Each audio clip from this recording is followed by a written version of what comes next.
What's up, everybody? It's your boy, the Italian Stallion, bringing you another episode of Rebels with a Cause, because the cause don't stop when the clock hits zero, baby.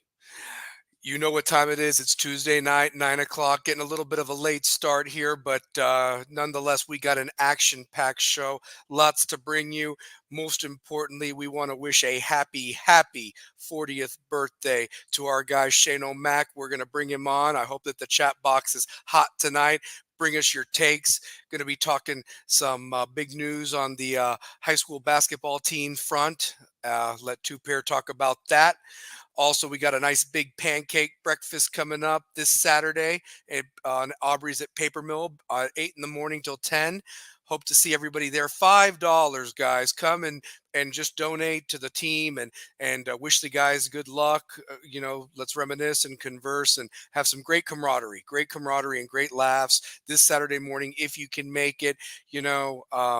It'd be awesome just to wish the boys well as they continue their journey coming up and so forth. Most importantly, I want to start off by saying that always that the views and opinions of this program are not affiliated with those of any other organization or of West High School. This is the Rebels with a Cause crew's thoughts. Myself, Two Pair, Shane O'Mac. So again, we do not speak for the school. We speak for ourselves on anything to do with matters with sports or anything that we talk about on this show. I want to give a shout out to my gal, Miss Kim Castle, King's Chamber, coming up soon, getting closer to that open date. She always does my beard and my waxes and takes care of the little bit of hair I still got on top, but it's all good. We'll worry about that later. She is an awesome lady, and I can't shop open, and if you're looking for a place to get groomed and get the royal treatment, it's at King's Chamber there off of Washington Pike. And also got to give a shout out to our brother, another class of 2003 guy, Mr. Alex Thatcher, and his company, Knoxville Coffee Company, there at the heart of Marble City, there on Sutherland Avenue. They make a good brew, so definitely go check them out. Go try it. You won't be disappointed. It'll get you through them long days like today with all the rain and everything going on. That being said, before we get started and I bring on my co-host, I do want to also give a shout out to Dirty Dom on WWE Monday Night Raw. I don't know how he juggles 3 women, but more power to him. But I just thought that was really funny, this whole triangle with Rhea Ripley, who's recovering from injury, and now Liv Morgan. It's actually the only thing interesting right now to me that I find funny, and definitely watching Mondays rather than Fridays right now in WWE. We'll talk about that later. Also, we'll give you some predictions and thoughts on the Stanley Cup Finals and the NBA Finals, both getting started later this week. Should be great series on both sides of those sports, and we'll definitely give our thoughts and predictions on that. But without further ado, let's get this thing started, baby. Rebels with a Cause, 9 o'clock. That cause don't stop when the clock hits zero, baby. And my first co-host is all about a rebel with a cause. He is the Mr. 2003 West. He is the voice of the Rebels and Lady Rebels for 18 plus years. He's the hardest working guy, and you can catch him Wednesday nights at the Brickyard. I'm sure he'll tell you all about that. Without further ado, everywhere it's watching, whether it's live or recorded in Marble City, give it up for the unofficial spokesman of Marble City, the one, the only, the great Two-Pair Tate, Brian Tate. What is up, ladies and gentlemen? Man, what's good, man? I love the introduction every time, man. I really do. The unofficial spokesman of Marble City. Of Marble City, because here's the thing, I'll let those people vote or whatever. I'm sure you'd win in a landslide against whoever you went with or what have you, but you are, in my opinion, the unofficial spokesman of Marble City. So there we go. So, man, I appreciate that. We moved from Mechanicsville to Sutherland Avenue in '98, and I lived there up until probably by the time I got to college. I think I moved out when I started college. I moved out. I was either 21 or 22 when I moved out. It's like 05, 06, around that time I moved out. And Marble City has always been a home to me, man. Like, My mom lived there up until 2015. She moved. Yeah, she moved in 2015. So she had been there since 98. You know So what the from crazy 98 to thing is? 2015. Sutherland Avenue is unrecognizable from 1998 to now, let alone, Oh in man, it 2005 doesn't or look, it's not the same. 2015. Crazy, Not man. the same. It's not Not the the same, same. dude. Not the Yeah. same at all, bro. Like it looks totally different. Yeah. You know, I will say this has been a pretty like these past few days, like I've been trying to like define the right set of words to talk about this this coaching. I'm not gonna say it was firing. I'm gonna say like the way they suggested we say it is parting of ways Hmm. from each other. Do I agree with it? No, I don't agree with it. It didn't sit well with me because of the relationship I have with Auburn. I think Auburn is a fantastic motivator and a coach, and you really you really saw a change of the culture when he started coaching because it's not to say that Chris Kessler didn't do a good job. It was just that group, his last group, you could kind of tell like it just wasn't a good unit with him, and it just didn't work. Like I think Coach Kessler is a phenomenal coach. I think he's a great motivator, but you saw a drastic change when Gaporo was coaching from Kessler. Like Kessler had an immense set of talent. You know what I Hmm. mean? Like that group, Jawan Yeah. Mitchell, Jawan Williams, Tuki. Philip Tukey, Stanford, Otis Littlejohn, Jeremy Brown, Calvin. Devin Jackson, Calvin Walker, The Carson milkman, Chris Brooks, Smith Jr. So, Chris Smith Jr. You know, yeah. it was a ton of guys on the my man Fishback. I'm my bad, brother.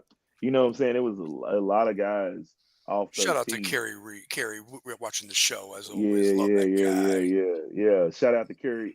You know what's funny is I remember Curry was a security guard at a lot of my basketball games when I was growing up at West. So I've known Curry for years. Great guy. Um, but it just doesn't sit well with me because of the relationship I have with the coaches.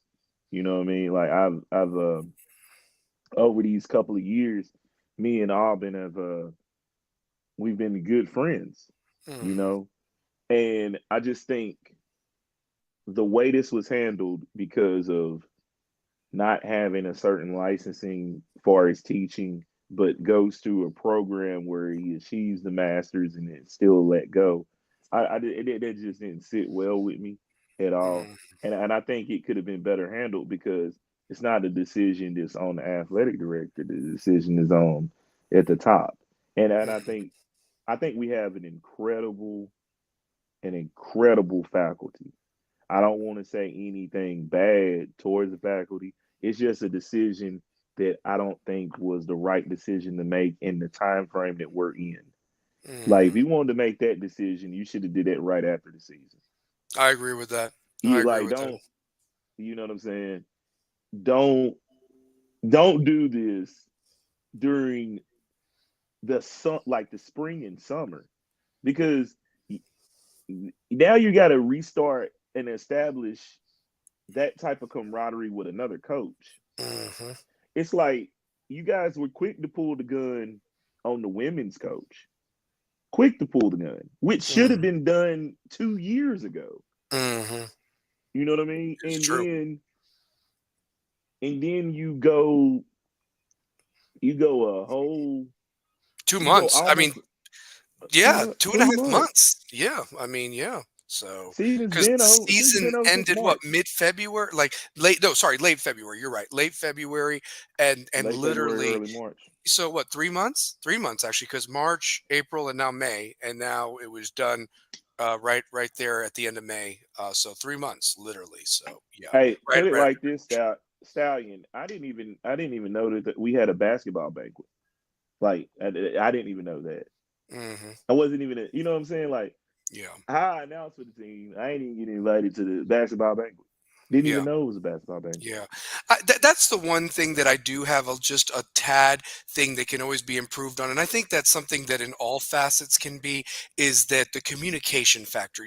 Just don't assume somebody knows something. Like for example, my guy Kerry, he didn't even know that there was a pancake breakfast this Saturday at Aubrey's. You know what I mean? And they're getting it out there in social media, but if you don't live on social media, you really You'll don't know. never know.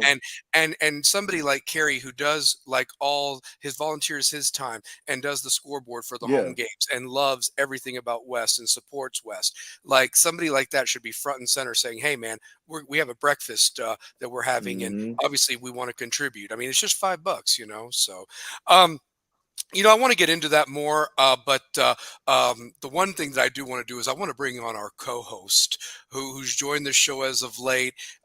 He's joining the 40s Club. Of course, I started it Welcome on to the March club. 13th. You continued the trend on the 24th, and so now we've got our guy Shane in a few days turning 40. But we're going to roast him and celebrate him now. So I hope anybody that's watching live or recorded gets their shots in. Of course, really, there's no shots to get in. He's as good of a dude as there is. So, but I want to give him a warm welcome as we wish him a happy birthday. He is our stats guy. He was a loyal watcher of every show, and I just said, you know what, man, come on. Come on. And he's a part of this program. He's a rebel with a cause. Great father. And hopefully he gets rewarded with a nice Father's Day coming up and so forth, because he is a father to wonderful children. And ladies, he is single. So, definitely he can cook like the best of them as well. I've seen his stuff on Facebook. And me being a foodie, I know what's good food, and that guy can cook. But without further ado, let's bring him on, the birthday boy himself, birthday man, 40 years old, the one, the only, another class of 2003 West High graduate, Shane 03. Shane O'Mac. What's up, fellas? What's up? Thanks for the birthday love. I appreciate it. Happy birthday, man. Happy Thank you. Thank birthday. you. Happy birthday. Got to throw up that W, Gotta so throw the always W. got to throw that W up, man. So for But you sure. but more than anything though, with this coaching hire, um the dudes that I really think that should get a shot at, um I think Shane Reed should get consideration. I'm very high on Shane. I'm very high on Kalen Garner, who was an assistant coach for the Rebels, I want to say 3 years ago. So he's seen this group, he's watched this group, and he's even told this group that this is your turn. Um, and then another guy I would probably put in that same note, but he did get the job at the preparatory school. So I mean, I think he's wanting to build there, and not because he's my cousin, but I think he's a phenomenal coach. Is Jarrell Hayward, who's coming off that back to back with Fulton in that group. So you know what I'm saying. He had that group for 4 years and able to see two titles back to back is pretty tremendous. Given what he's done in his assistant coach under Jody Wright. Mm. So Can I say something? And Shane, I want you to chime in on this too, because you unfortunately have kind of gone through this at a lower level, where you, after putting a lot of hard work and dedication, you were basically just told, hey, we're going a different direction. Thanks for your services, goodbye. And I want you to weigh in on that in a second. But to both of you guys, though, this is my opinion about the situation. Whoever the coaching hire is, I really hope that the boys give a chance, like just don't take your ball and go home. Because here's the thing, you're still at one of the best schools, not just in this area, in the state. Okay. yeah, So that's number in the one. state. Number two, I understand that you started your journey with this man, and I know that he wants what's best for you. And I hope that whoever is the hire, and I do trust the administration to make a good hire, I would hope, because This isn't just a job that you give to somebody off the street. Look no further than what happened with a Pat Murphy back in 2006 and Man, 2007 that was just absolutely disgusting after Coach that was Petco stepped horrible. down. And That was so that horrible. I have never seen West basketball at such a lower point. And here's the thing. At that point, there were tons of athletes because football was starting to make their rise and a lot of Yes, it guys played was. both sports. But I don't want to even relive that nightmare from all those years ago. But what I'm saying is, Hmm. don't make a mistake like with Jeff Herrig, where you have a guy at another school and the guy sees, like it's not dollar signs, but he sees gold. And he's like, man, I've got all this talent and I'm going to come in there and I'm going to just try to fit a circle in a square peg. And then the program completely goes in a different direction. Not that we're coming off a state title, but we're coming off of a very, very successful season with a lot of wins, second place. Ball could have gone a different route in that overtime. That whole trajectory could have gone different. However, weather, lots of things, injuries derailed it. That being said, I don't want a coach from another school that maybe was good at that school, because when you come to West High School, it is Hmm. a melting pot. And that's a beautiful thing. You've got diverse kids. You've got kids from all different backgrounds. Okay. Look at the three of us of Absolutely. where we all come from. You know what I mean? But we all became very close and stayed friends over the years. So my point is that it would be an injustice to the amount of talent in the senior, junior, and sophomore classes that you have, not even counting what you have coming up in the 8th grade program that's going to be freshmen and going to be your backbone of the years to come.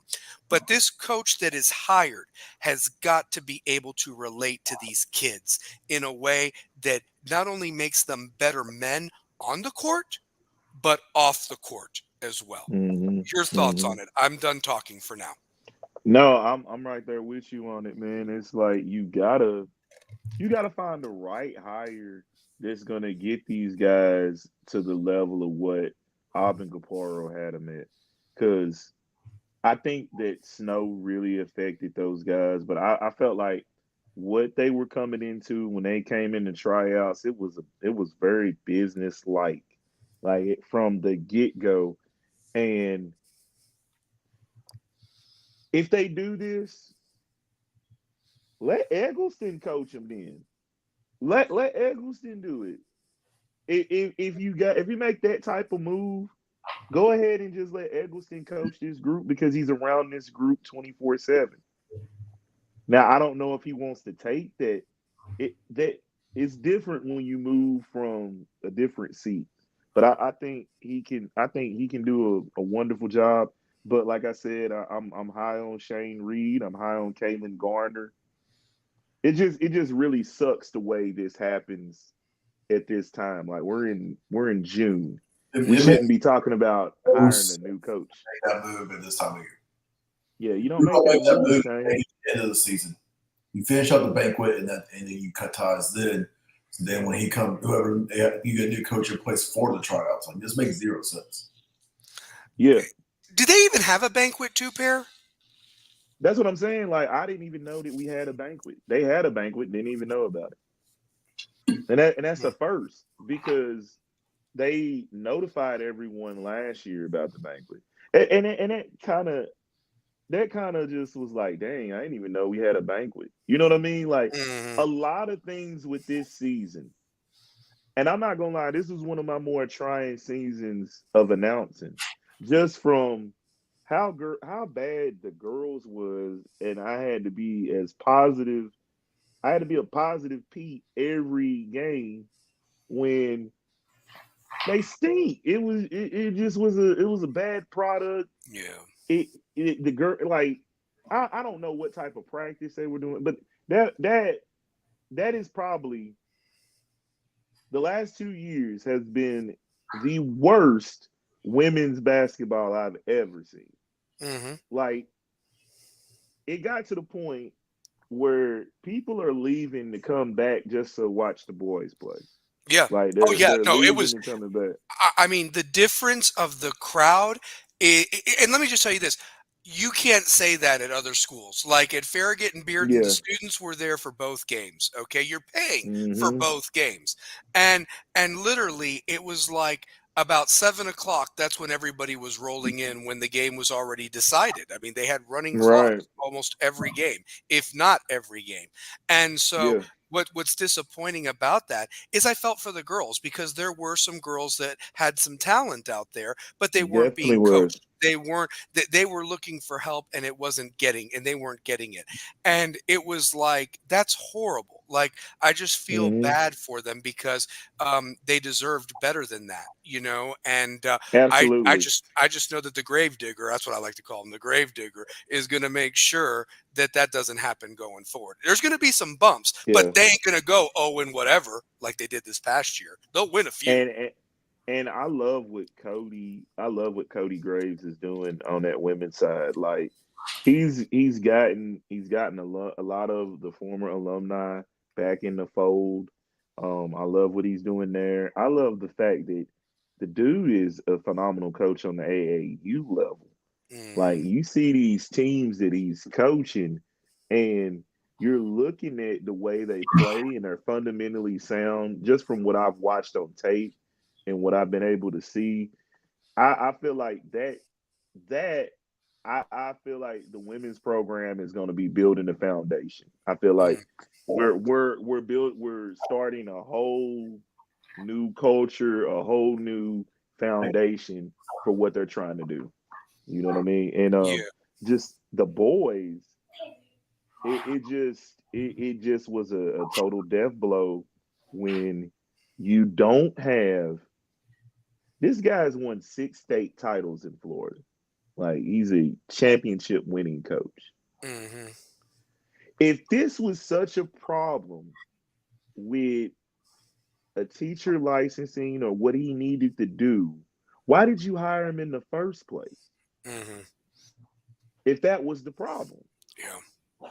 I mean, because yeah, yeah, it you makes keep no talking. sense. Yeah, it doesn't. Like, I mean, I guess the only thing that I could think about is that, because of the history and the said 6 state titles, did you think that you were going to hit lightning in a bottle that quick? I mean, it happens occasionally, but from where the program was at the end of the teens, as I like to call them, or what have you, At the end of Kessler's Kessler, it regime, wasn't anywhere near where it was when the beginning of the teens started with Kessler, or the yeah, tens, I should say. So because yeah, you notice the drop off. yeah. There was a big drop off right around 2018. Oh yeah. Like that 2018, that was a that 2018 to 2019. That was that was some tough basketball for West. And they recovered once Caporo got the job. Like when Caporo got the job, you saw um Pastrama come in, who was phenomenal.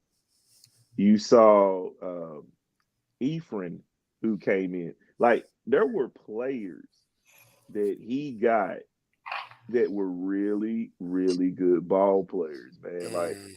it just like you got to see what Dane was growing into. You know what I'm saying? You got to see that Yeah. firsthand. Shane, let me ask you this. Yeah. I going back to you, half the reason, you got to really be a part of us, and I hated that it had to come to this is when you were, kind of just shown the door, for a lack of a better word, and so forth. I mean, how do you feel with that? Like, how do you deal with that as a coach? Because of the fact I know you had unfinished business, and you've watched these kids grow. You Yeah. shouted out a bunch of people in graduation episode 2 weeks ago. So, what goes through your mind when there is that parting of a ways, and you have a contender? I mean, it's like I just would have wished that they would have let him finish the story. Look, if it fails next year, then okay, fine, go a different route. But I just think Yeah, that you that's have what I was something with. here. Yeah, I just think that I think you cut the cord a tad too Yeah. early. Like in my case, my numbers were low, and it's hard to get kids to play football at an early age. You start seeing it more in the middle school. That's why because the parents are worried about concussions, CTE, all that stuff. But it's a weird feeling because you've dedicated so much time, effort, you become invested in all these kids' lives, and then you're just like, hey, well, thanks for everything you did. We're done. and it's hard. Like I'm glad I'm coaching again, but I mean I'm having to build relationships with a whole new group of kids I don't even know, and I don't know how they function. I don't know how they act. I don't know how to. I mean, I can coach any kid, but every kid's different, and it's a learning curve. Yep. Because the way I coach my kids, I can't coach this group of kids because I don't know these kids that well. I can't get into them like I got into my own group of kids. I don't know how to challenge this group, and it's a whole rebuilding process. Like you gotta earn the kids' trust. You want to make sure that they understand what you're doing. You know what you're doing, and it's just it's not an easy transition. Yeah. And no, it's not. I've seen a lot in the youth side that a lot of guys just care about their ego. Mm-hmm. Mm-hmm. And I'm telling you right now, how many people care about how many youth championships a coach wins? I don't give a damn. Mm-hmm. You're trying to make the players better. Yeah, I want these kids to develop and understand the game to the best of their ability and guide them along the way, not just, I'm bringing in this stud kid and this stud kid and this stud kid. Yep. Okay, you can bring in 15 stud kids. Well, those kids aren't coachable. Yep. Mm. And if they don't respect you, it's done. It's done. Like if you don't follow through with what you're I mean, listen, we've seen many coaches, we played under them, that talked a big game, but they didn't walk the game. Okay. And so right there, if you lose credibility off the bat, it's done. It's over. Like it took a couple seasons. Like my group that just graduated this year, it took a couple of years, for them to respect me as a coach, and I became one of their favorite coaches. But it's because I knew how to challenge those kids. I built that relationship with those kids. Like I love those kids. Like they called me up right now, hey coach, can you do something for me? I'm there for them. Like I love those kids like they're my own. Yeah. I just think from a standpoint too, Pair, where I get saddened is we said this at the end of this past basketball season. It's going to be that season of what if. It could have gone a different way. Totally was a what if season. Totally. Never in a million years would I think we'd be having this discussion that we'll never know. Like, it's not even what if, it's we'll never know. What blows my mind. What the hell? What blows my mind is the amount of time they took to get rid of the girls' coach when the product was already there. Yeah. And then this just comes out of nowhere. You're like, what? Like, we were just talking the week before it happened, like how great this team's going to be, how great the coach is, and everything's going to go on with the team this year and what the standards should be. And then, boom. Yeah. You get bombarded. You get bombarded with this. And the thing that gets me is if you were pressuring this man to get this licensing, then he should have never gotten the job in the first place. Mm-hmm. If that was one of the reasons of getting the job. That's why it didn't make sense to me the way he was let go.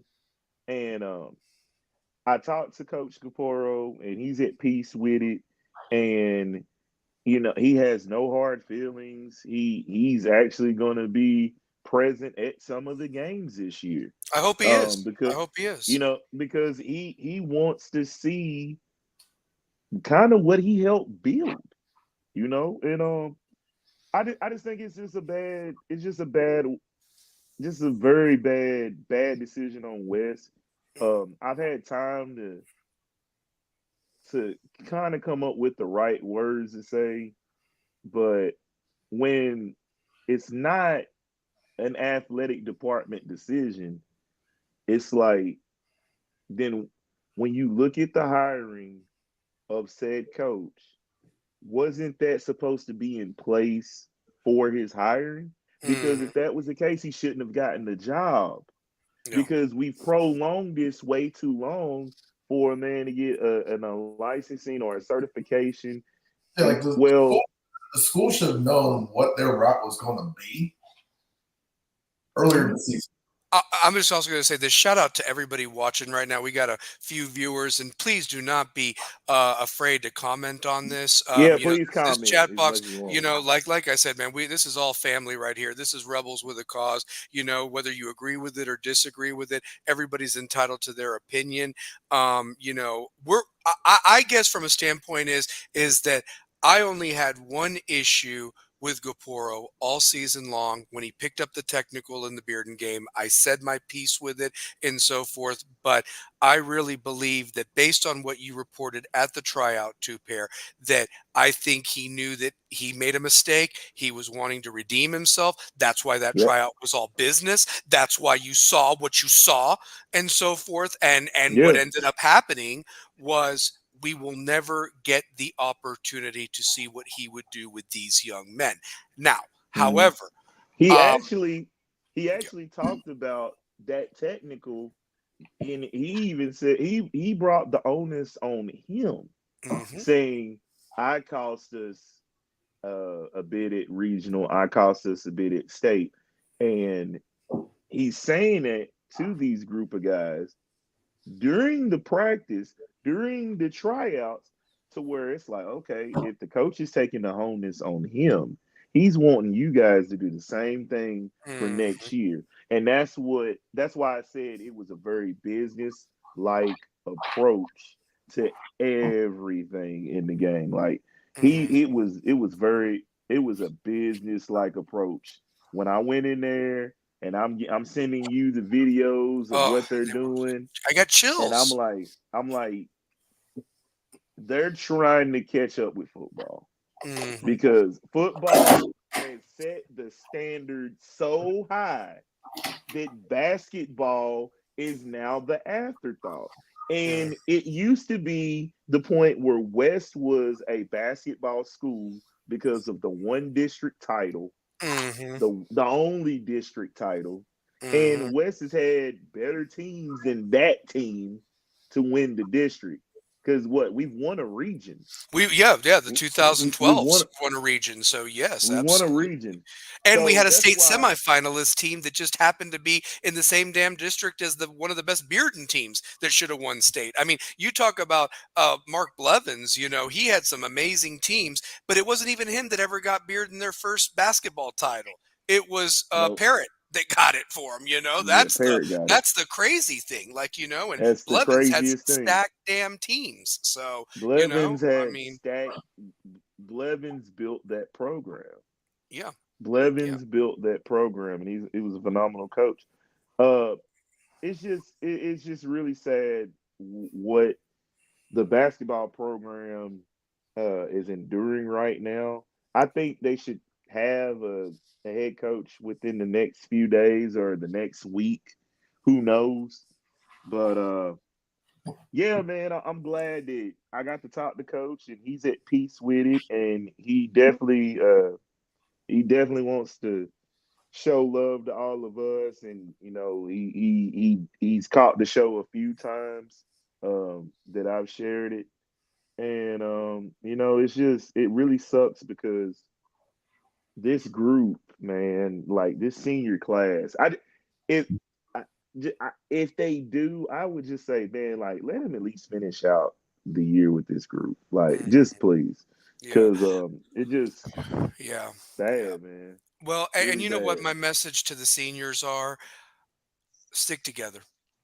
You stick together. Do this for you guys. You know, I mean, realistically, if it is Eggleston and, you know, they can finish the story, that'd be great. I don't even know if he's qualified for the job.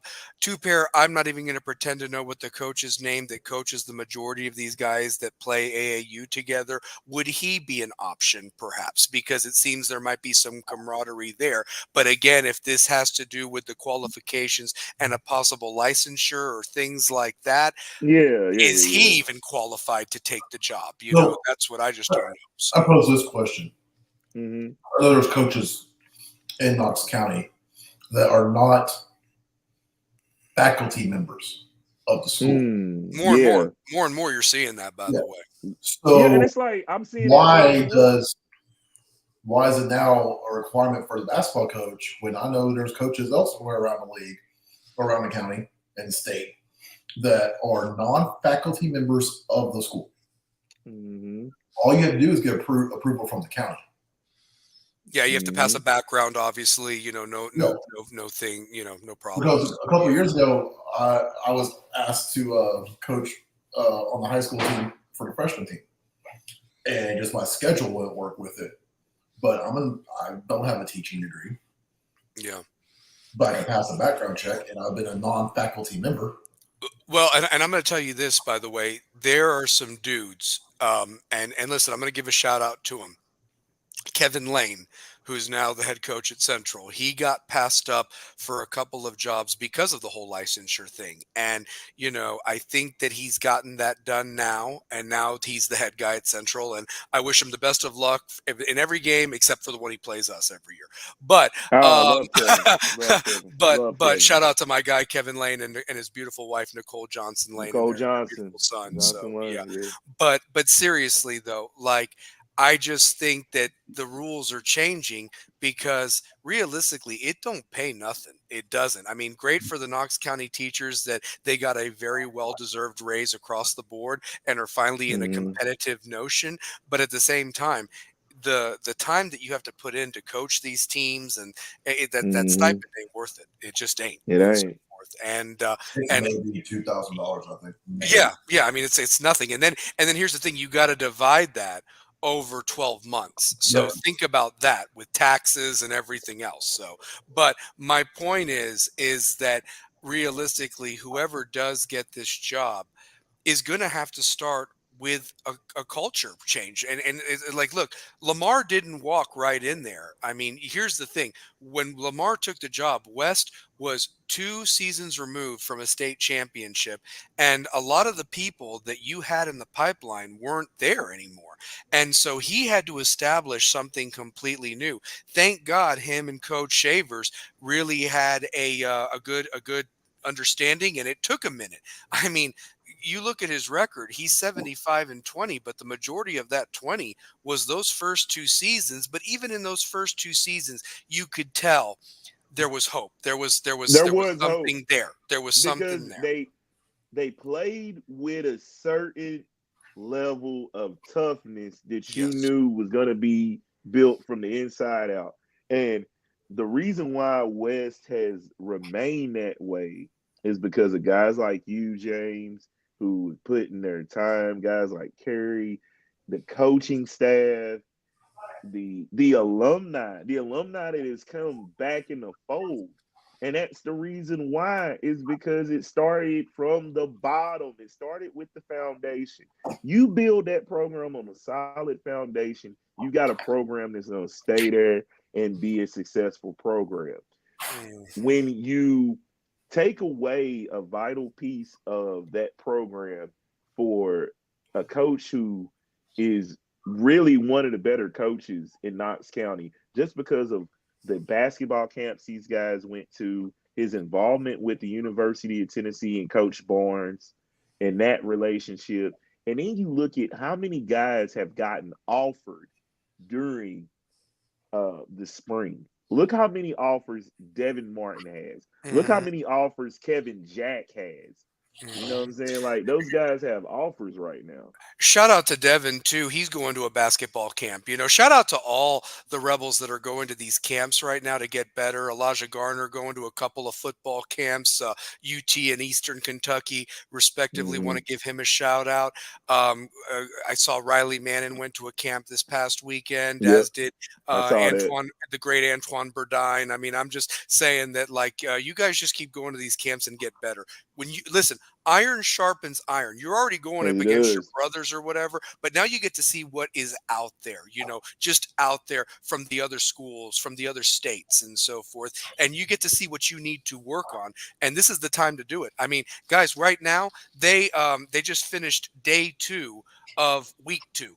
And, you know, I'm working out every morning with them. I'm running, I'm throwing up weights, I'm hitting the bag. And so I'm challenging them that, why are you doing this? Because you have to, or because you want to? You know what? I'm wanting to do it. Not because I have to. I want to get better. That's the thing. And they need to get better. Go for it. So check this out. Do you guys remember the quarterback from Gibbs that was making plays for them? Do you remember him? During the spring game or what have you? Yes. Yeah. Yes. Funny story. That kid is from Alabama.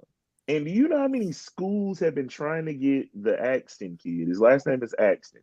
I got to meet him Sunday before he went to go throw at UT.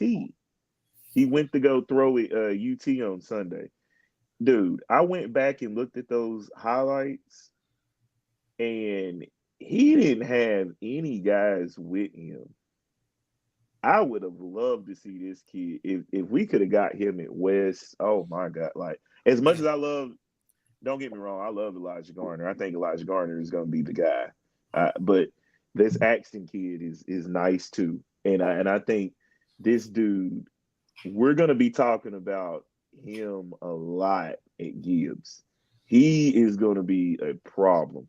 But let me say this: Elijah Garner, from what I saw from the camps this week and from Twitter, I ain't gonna lie, this dude, he's gonna be a college quarterback. Like, if he does not get the starting job come Bearden High School game, West is not going. They're not winning 3 in a row if he's not the quarterback. Yeah, and I mean, I know that there's a deep competition there amongst a lot of guys and so forth, and you know what I just say is, may the best man win. You know, that's He's what the I guy. always say. He's the guy, Stallion. He's the guy. Yeah, Like, from what we saw, this is no disrespect to the quarterbacks.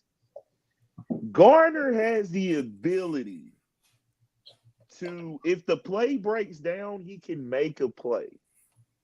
He's not throwing the ball crazy and throwing it in coverage. He makes the necessary play. Yeah, like I said, I was impressed with what I saw on all of these camps and what he posted on Twitter, and shout out to him, and that's what I'm talking about, just getting better, just going to just doing this stuff, and you know, throwing with teammates when you know, like, I don't know how much time the coaches are really allowed. Shane, maybe you can answer that for me in the mornings with the workouts, but you know, when the coaches are gone, that field is still there. There is a football that you could bring and hint, get your timing down and what you put into it on your own. If you really want another ring, you if are you want allowed another to gold do ball. whatever you need to do up until July or end of June. Even then, afterwards, you can do whatever you want to do. But then you can just not be around your coach for 2 weeks. That's right. That's right. But by the way, I'm just going to I'm going to say something right now. The biggest enemy right now is Belfour. Where is my ring? I mean, my middle finger right now is really lonely, and he's not next to his brother right here. And the next season's about to start. Belfour, get on it, man. Where are our rings, man? It's not like we're still dealing with COVID and have. I mean, my goodness. I mean, that ring maker needs to get going or whatever like that, because, I mean, our seniors that were really wanting to show those off or whatever, they're already getting ready for college ball. I saw Ryan Scott moving into dorms or something like that. Shout out to Ryan Scott, baby. So, yeah, I mean, shoot. Where are our rings, man? Where are they at, Belfour? You know what? I might have to show up to Belfour and be like, open up and give me my ring. Get me my guys' rings. Come on. I'll deliver them myself, door to door. Just get them to us. Come on. And speaking of Ryan Scott, how about the male athlete of the year, Wes? Oh, this right here, man.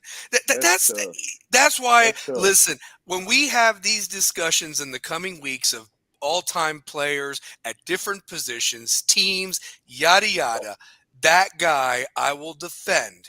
And yes, there were other players in different eras, but that guy was a game changer, and he just played with a lot of heart. He was like a very intelligent quarterback on the defensive side of the ball. And to quote X-Men, instead of Gambit, UT fans, remember the name, Ryan Scott. Remember the name. That's all I got to say about that, because he will make an impact. I think he'll make just as much of an impact on the field as a walk-on and earn himself a scholarship than Nick and Shane Revesz did back in the day. Oh wow. And Wow, I'm that's I'm high, name man. dropping from Farragut and their father Fod, who was kicker at UT and a kicker for the Miami Dolphins. Thank you. I thought was it Shane that got to play a lot at Nick linebacker? played a lot more. Shane Nick played a lot special more. teams, but they still played. They still did. were on UT. Shout out to my cousin for being a walk on UT back in the day, Austin Bowling. There you go. Funny story on him. He was number 45 along with AJ Johnson. And the first time they went with the peace package, AJ scores a touchdown, but they throw up my cousin's name in the stats because he was the offensive fullback. So my mom was freaking out. She's like, Austin scored a touchdown. And I'm sitting there like, Mom, none of us in the family have dreads. It'd be pretty cool if you did. So there you go. Wow. That's funny. That's funny. Crazy. Well, and you know what? I saw that there were so many numbers for West. I mean, you had a couple of guys that were a number 2 that played offense and played defense, which is going to be very interesting come special teams, because sometimes they have to put that special jersey on you, so that way there can't be 2 numbers of the same on the field at the same time. That's the thing. So, Right. Yeah. So that's going to be interesting, come football season. Speaking of football, we got to throw this out there. Sure. We're talking a 8 lot of o'clock. football. A lot of football. 8 o'clock Saturday morning. I want to see every Rebel fan that is in town there for a nice pancake breakfast. It's $5. You can't even go to McDonald's and get a value meal for $5 anymore, man. And here you're actually going to get pancakes, eggs, and bacon, and a glass of juice or whatever you want to drink that they have available there, served by the players, cooked by the players and their dads. I mean, it's a great time. Mom's collecting the money up front. It is a familial affair, and I really believe is the official kickoff to the season. And you need to be there between 8 and 10 whenever you can make it. If you haven't gotten a ticket yet from a player, you can get them right at the door. You can make a donation, get in there, and let's have some great camaraderie, great talk, and wish these young men a successful, wonderful season this Saturday at the Aubrey's on Papermill between 8 and 10, $5. Show up for the Rebel football team as in their quest for a three-peat. Got to give that plug. Tonight. Got to get that plug in. Nice plug. We're going to plug it up some more, too. Oh, absolutely. Like a big break after the birthday bash. It would be nice. So, yeah. Oh, shout out to my daughter for calling me yesterday. Like, Dad, what type of cake do you want for Friday? So, what did you pick? What'd you pick? So my go-to cake is marble cake with cream cheese icing. Ooh, nice. Do you know what? My daughter makes it every year. Do you know what I always end up with for whatever reason? I like red velvet. I don't know why, but I like red velvet cake. I like red velvet guy. Yeah. I'm a red velvet guy. Yeah. But I'll never turn down a carrot cake either. I mean, I don't mind a good, nice carrot cake that has some that's not sour, but more of a got a sweet taste to it, almost, and so forth like that. So, because my dad likes that one, that's my dad's thing. So, yeah. But shout out to Papa J. The original stallion, the seasoned Italian stallion, as my mama calls him. So, yeah. Yeah. Shout out to your pops, man. Yeah, shout out to my daddy. So dude's a legend. Yeah, we actually saw a couple of movies in the last month. We saw the Furiosa Mad Max saga movie. That was pretty tight, and we loved the new Planet of the Apes movie too. That was pretty awesome. So we got to see a couple of movies together. It was awesome. So, we went to the Tinseltown over there in Oak Ridge with the reclining seats, and we went on a Wednesday and a Saturday respectively, but it was fun. It was a lot of fun. So yeah, that's good. Yeah, man. Yeah. Did you know you can rent Tinseltown out? What now? Yeah, I heard that. You can have a party there and so forth like that. Yeah, you can. My ex-girlfriend, her family, we used to rent it out. So we rented it out for Space Jam and the Kong vs. Godzilla movie. Nice. There were like 20 of us. We had the whole theater to ourselves. That's awesome. That's awesome. It's a great theater. It's a great theater. I mean, it's not the pizzazz of Cinnabar, but it definitely does the trick, and you still got those great seats, and they're heated too. You can press the button if you want a heated I seat. love the reclining heated seats there. Oh, absolutely. Don't get snacks delivered to you, but man, those were some comfy movies. Yeah. Yeah, it is. I rented out. It's like $200 for 20 of us. Hey, you know what? Shout out though. Can I tell you this? I want to shout out to Funscape back in the day when we were teens or whatever like that. Man, I love me some Funscape, man. How did it fail? How did it fail? Is what I'm asking. Hold on. Teen night. Funscape Friday nights. We're getting serious. We're getting serious. The cages. The cages. Ooh, those walls can talk. Anytime a rebel gives a sideways look,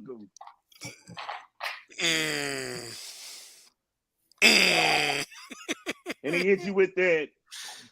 Yo, all I'm saying is the two-pair spring break smile. You look up, man. Those all three stories.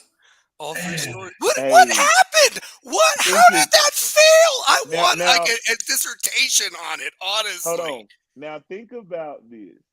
If the high school kids now. Oh. No, I got high scores. Because he can't think of it. Because I know what I was doing in there. Yeah. 15, 16. Hold on. Check this out. Social media. Oh. You have social media. You got social media. You have cell phones in this era. And you're going to tell me you have a teen night at the mall. You get what I'm saying? Oh, yeah. Oh, yeah. Well, can I also throw this out there? That's what people fail to realize is that maybe you had somebody in your group that had a cell phone, and then it was like, oh, hey, can I borrow it to call my mom to pick me up, or if you weren't driving, you know what I mean, type of thing. And there wasn't even texting then. That's what people fail to realize. Now, I mean, shoot, you can, look at this guy in a fight happening, and you just film it or whatever like that. It's nuts to me. It really is. It's crazy because I didn't start texting on a phone until like 05? 05? Yeah, 05. 05 is when that started. 05, 04? I was living in California. I was able to start texting. 05. I want to say it was 05. I want to say texting was like an 05 thing. I think it's when I got back off my first appointment. Texting definitely was like 05, 06. Yeah. I don't know if I've mentioned to you guys, but I'm trying to get my novel published, one of the first novels, and I'm hoping to have it done by the end of the month, but work has been kicking my butt. I'm editing it right now and hopefully going to get it published on Amazon. It's called The Chronicles of Larini, Part 4, Forbidden Love and Passion. Anyway, long story short, shameless plug. But realistically, I had a friend of mine that was reading the story as a preview just to see if it was worth even publishing. And she asked me flat out, she said, why didn't they just text each other? And I said, because you got to think that was 2003 when this story took place. There was no texting. And then they stopped and were like, you're being really historically accurate. I said, absolutely, I'm being historically accurate. So this isn't some parallel universe or anything I like was that. rolling around with the Cricket Nokia phone back in 2003. I had a Cricket. You could only make local calls. That's it. So, yep. Man, that's wild, bro. But I was just thinking about Cinnabar and like when I walk in there, it's like, yep, I remember that. That was there. And it brings a tear to my eye. I hate to say it. I hate to be nostalgic 25 years after the fact. Dude. I'm sitting here reminiscing on those teen nights in Funscape. And oh God, yeah. Dude. All I'll say is, I walked out of there very happy a few times, and my mom would see the look on my face. When she picked me up before I started driving, she's like, "What did you do?" But think about this though. Like this is before Cotton Eye Joe. Like Cotton Eye Joe had teen night also. It was on Cotton Monday. Eye Joe on Mondays. Monday nights in the summer. You had Monday nights, teen night, for Cotton Eye Joe's because there was nothing to do. Does anybody remember Banana Joe's in the old city? Sunday nights I was do that remember teen night because I Sunday went to that night. one. So there we go. Sunday night, Banana Joe's. Banana Joe's. So yeah. Banana Joe's. And Liquid I Knoxville had a remember teen night too, if I'm not mistaken. The old Liquid Knoxville. Liquid had a teen night. Yeah, Liquid had a teen night. Gosh. Yeah. But like that's the thing, and you met so many people from different schools, different backgrounds. Like, you know, my buddies from Austin East, my buddies from Catholic, my buddies from, you know, I had a bunch of friends that went to Bearden, went to Farragut, a couple of guys that I know played at Pal, Central, had a ton of friends that went to Central, Corns, like, you would that's how meet up you with all met. these different people. Yeah, that's how you met. There was no Facebook or none of that crap. There wasn't. Yeah. You had to have a mutual friend through somebody. Mm-hmm. Or you just clicked with somebody, and then next thing you know, your friend group just grew. Like, or you had a cousin that went to that school, and that's how you knew somebody, or something like my cousin worked at Skate Town. Oh wow! And he went to Farragut, so I'll go hang out with him over at Skate Town. He's my little cousin, but we grew up together, so I go hang out there. I mean, which is now a Carm store, just to let everybody know. It's now a Carm store, but I still see it as the skating rink, man. So, you know. Hey, you know what, Two-Pair? That also gets the skating rink when you were like in 8th grade freshman year, honestly, the skating rink. So, yeah, but yeah, did it?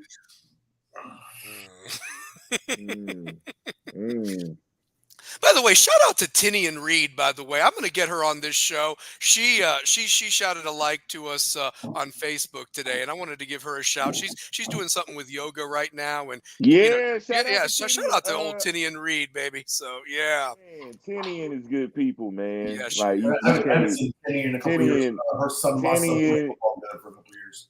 Tinian has got this yoga thing going, man. Like, that's all I see on Facebook and Instagram is Tinian and yoga. I'm going to tell you this. Zumba. Is it Zumba? It's Zumba. That's right. It's Zumba. My bad. But it's still like, you know, fun exercise, you know, for moms and, you know, women that just don't have the time, you know, if you're working, whether you have a full-time job and the kids. I mean, shout out to her. And I definitely want to bring her on so she can talk more about it. But she is ageless. I mean, she looks the same to me. Colette Boudreau. Shout out to Colette Boudreau. I mean, they just look the same to me, man. And look at us. Good God. Ugh.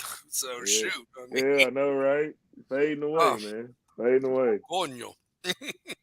So, but yeah, I don't know. I just hope that these kids that are you know, are on their summer break are really enjoying it, safe but having fun, man. Because those years they don't come back, man. They're gone.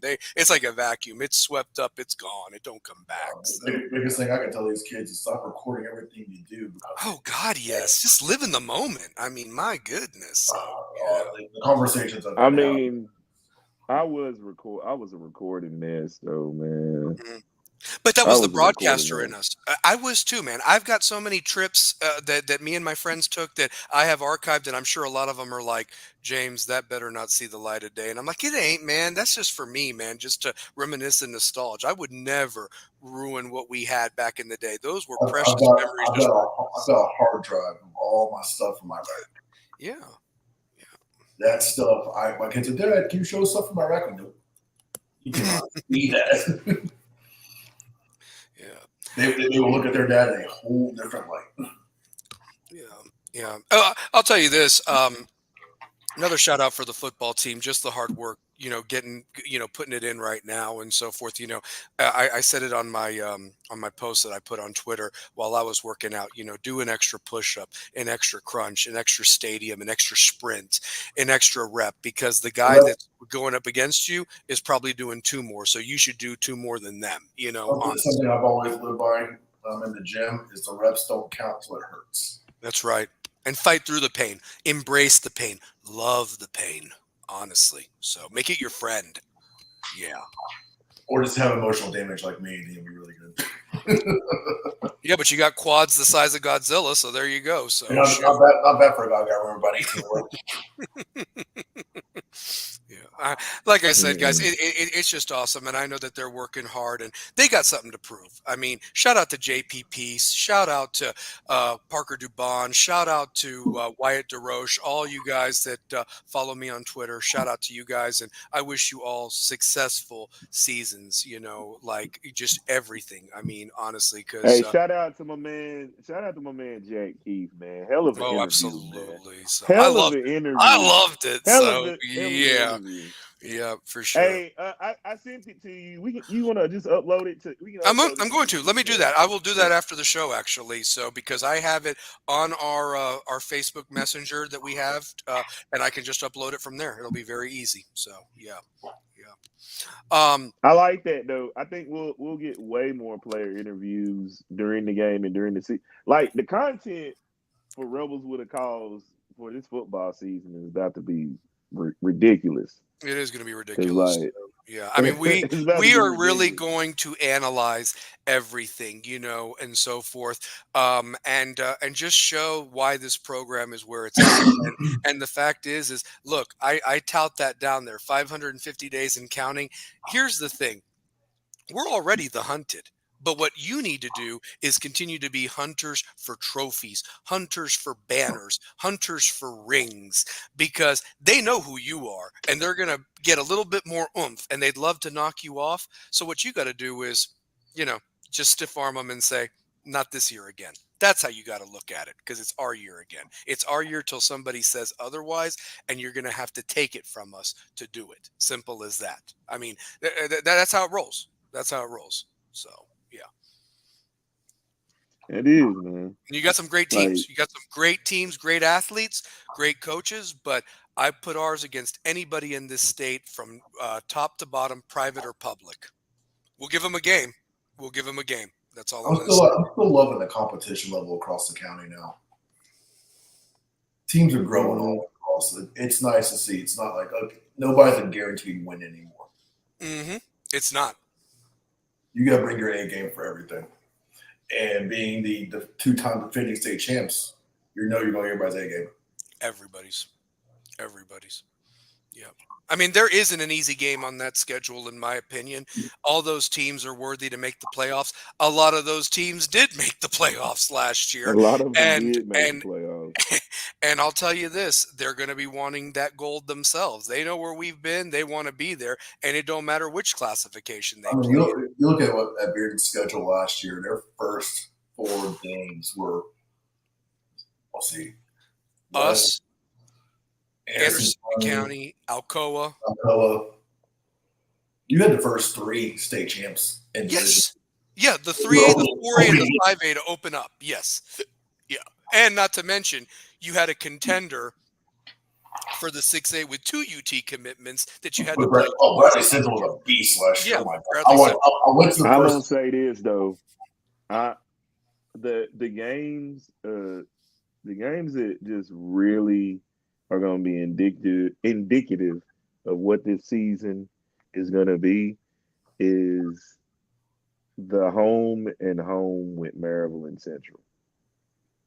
Like, I feel like that is the like games where West needs to just really put their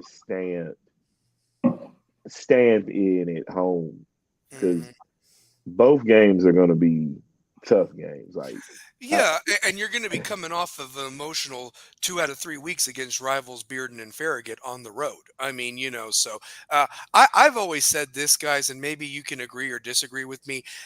That game last year could have gone completely different, where Bearden should have won that game, but West found a way. West found a way. But my point is this: busted coverage on the back and on the backside of the safety. Yeah. Yeah, and maybe points not being taken by Bearden's coaches with a phenomenal kicker that can kick it from 50 yards. That you went for it on 4th down. I've seen him. Yeah. So I'm just saying that Daniel Kenny's got a leg. That kid can boot a football. And he's back for them this year. He's back for them again so, this year. So remind our viewers at home how West won that game. Oh, just remind the viewers. Well, okay. Let's see what's up. I'll let you have that one, Shane. Go for it. So yeah. 14 seconds left on the clock. receiver does a deep post, comes across towards the goal post, beats the safety. Cummins. I Yeah. love that kid. I will never talk bad about that kid. That kid has a walk-on spot at UT if he wants to take it. He's I a know stud. that for a fact after talking with his dad during a game this year. But it was just he slipped behind him because Sam was an all-state DB, and just man, it was right there. And of course, I heard nothing else. Well, I heard everything about it a few hours later. At the reunion. Yeah. I from my perspective, the minute that it was launched by Hunter Dance, I mean, Hunter and 6 just like got immortalized with that play. And Hunter threw it perfect. The O-line gave him just enough time. And, literally 6 just The had a step. the And amount of games that I have seen between West and Beer between our playing days and when they renewed the rivalry over, especially over this last, I'll say, 8 years, it has come down to the final play most games. Oh, yeah. I remember a couple years ago, I think this might have been my daughter's 7th or 8th grade year. I know which game you're talking about. The Corner overtime of in the end zone. 2019. Yeah. Front corner of the end zone. Yep. Oh my! I don't know how you called that ball because I was on the other end and I'm watching like how.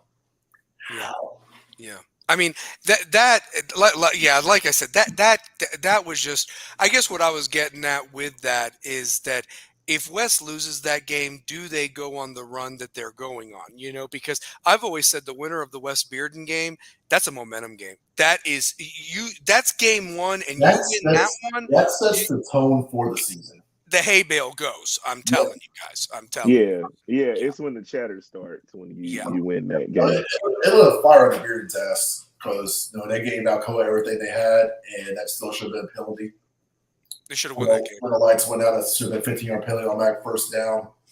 And I truly believe with Bearden's run game at that time and their core receivers, they would have gotten in the end zone and finished that game off. And it would have gone like it did. Yeah.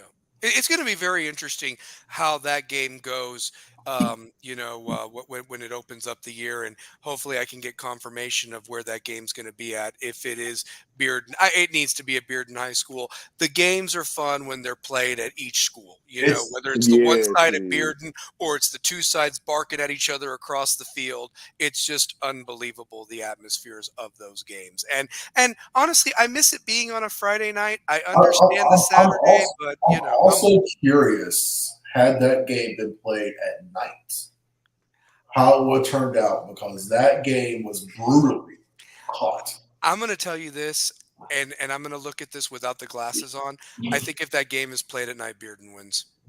I think that West was very conditioned. Not saying Bearden wasn't, but I think West had just a little bit more in the tank, and it showed in that fourth quarter because West couldn't move the ball until the end of the third quarter on that Bearden defense. And not to mention, West was breaking in a lot of new starters. I get that, and they were trying to get their rhythm, but realistically, it was West's defense that kept them in that game just to allow enough for the offense to do what it needed to pull out a victory. And then they got better every week. Not saying Bearden didn't get better every week, but West got better every week and went 14-1 when people were kind of saying they should go 5-5 with that schedule and not even make it to the third round of the playoffs.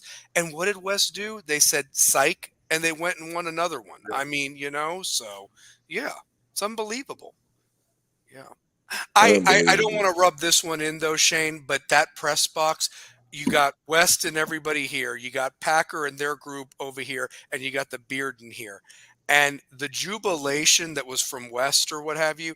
And we know those Bearden coaches. We know those they know us, and it's just like, good luck this year, but just the jubilation and the hugs that Carrie, me, Chris Smith, Coach Gone, everybody had at that moment, because we were just like, well, they got us this year. And then it was like, No, they didn't get us this year. And that's the thing. You're going now.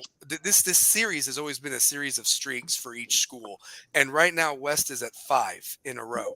And, if West wins again, that's 6. And that means that 3 different classes went through Bearden High School without beating the West Rebels. And on the other side, 3 classes went through West High School winning that varsity game. Yeah, that's So what, that's that's huge. what that's the way it was for us That's huge. with Farragut. Yeah. That's Farragut very. had to beat us every year. Yeah. And then we sunk the ship last year. And I'm talking about, man, it was crazy loud in the press box. Obviously they're right there in their little area, but it was. Mm-hmm. Yeah.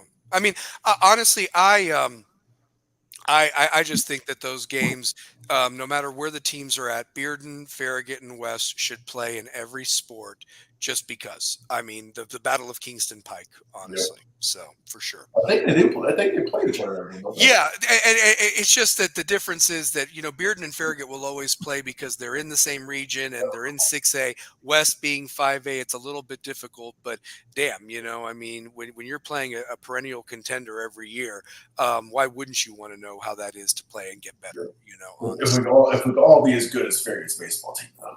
Oh my God! And shout out to their assistant coach getting promoted. The head coach went and is going to follow his son to Mississippi State, where he got a full scholarship. But 7 state championships for that Farragut coach, and big shoes by the assistant. But let me just tell you this: they always have talent there in baseball at Farragut. I mean, not that they don't have athletes in the other sports, but baseball and soccer has been the creme de la creme at Farragut High School, at least in the last 25 years. Shout out to former Farragut Admiral Cal Stark, who has been knocking the ball crazy. Oh my God, I was in love with that. I was in love with that kid over the weekend. Yeah, Man, shout out to the UT baseball team. I mean, so listen, I was at the Mexican restaurant eating, and the game was on. And it's just like I look up grand slam, I look up home run. I mean, I'm like, they are absolutely just ballisting this team, just blasting. I was getting a little worried. Was it Saturday night? Sunday night or Sunday night? Saturday when we were going through pitchers of like 9 pitches. Oh yeah. I see what you mean. Yeah. So me and my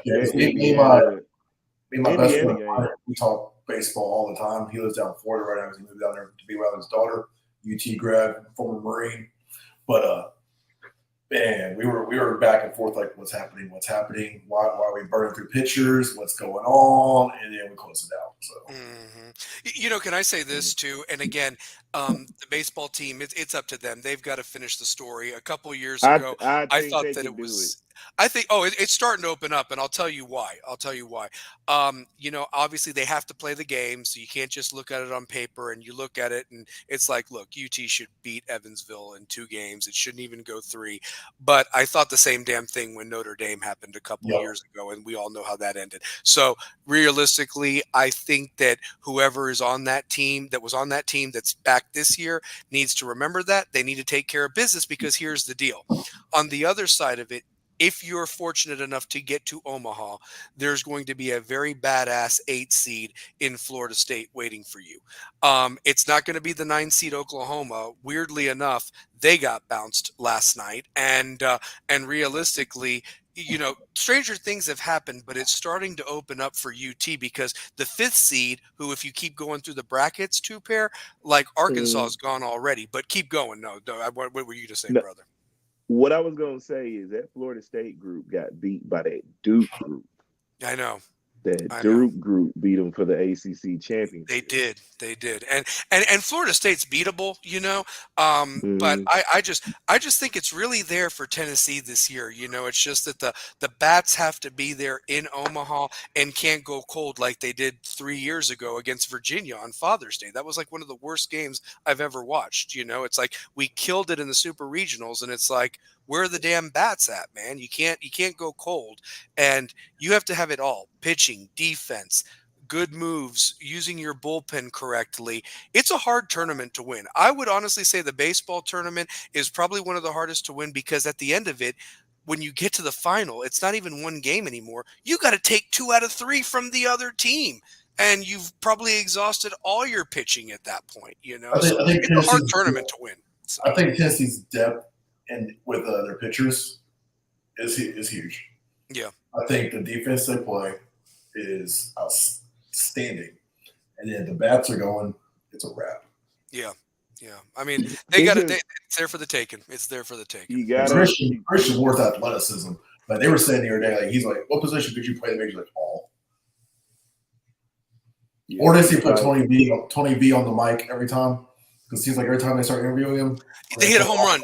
Yeah, I saw that. That was funny. So yeah, and he's right away raising his arms. It's gone. It's gone. So yeah.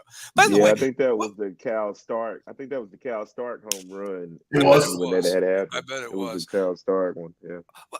By the way, shout out to that stadium. You talk about the changes. I mean, man, no offense, but it was really not a really nice place to watch a game in 2005. Now, man, that thing looks like a freaking palace. I think they're adding another 2,000 seats too. They have to. It's like one of the toughest tickets in town to get, and they used to have to give that away back in the day. No. I mean, that Todd Raleigh, that was a terrible hire by the UT. Todd Raleigh, that was horrible. Todd Raleigh. Good God. Last time I took my kids to a game was back during the who's the coach we got from Serrano? Yep. Back in Serrano. I got free tickets behind home plate.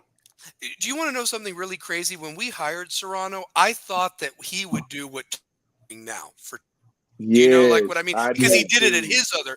Yeah, and it was like such a disappointment that it didn't work out, but I guess it had to go that way to appreciate Tony, and what he's done for the program. So Tony honestly. Serrano, man. So, I remember when they had to let Tony Serrano go.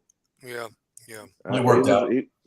He was a good coach, though. He was just like I didn't Yeah. have anything bad. It was just like I don't feel like we were competing at the level like Vitello got us as the best team in the nation. Yeah. I mean, Delmonico had a couple of great years, too. Shout out to him and his boys and so forth, and his lovely ex-wife Barbara, who helped me get my first house. But literally, like honestly, I just this is a different level. This feels different. This is really. Yeah. Really different. Because I don't even think Delmonico won the SEC like as how Tony has. Like Tony's no. Put